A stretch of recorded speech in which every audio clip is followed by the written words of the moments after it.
2 নম্বর point, সূরা মাইদার 90 নম্বর আয়াতে উল্লেখ করা আছে, ইয়া আইয়ুহাল্লাযীনা আমানু ইন্নামাল খামরু ওয়াল মাইসিরু, নিশ্চয়ই মদপান এবং জুয়া ঘৃণ্য বস্তু।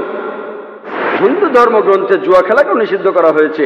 যদি আপনারা ঋগ্বেদ পড়েন 10 নম্বর অধ্যায়ে 34 অনুচ্ছেদে 3 পরিচ্ছেদে বলা হয়েছে যে একজন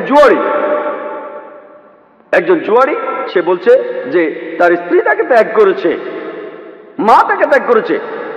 আরো বলা আছে যে কেউ এমন লোকের সামনেও আসে না।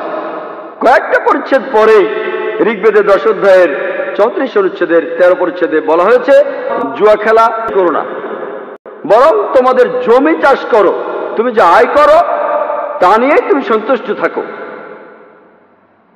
জুয়া খেলাকে এছাড়াও নিষিদ্ধ করা হয়েছে। মনুস্মৃতির 7 অধ্যায়ের 50 অনুচ্ছেদে বলা হয়েছে মদ্যপান, জুয়া খেলা, নারী এবং শিকার এর সবগুলোই পর্যায়ক্রমে গুরুতর পাপ।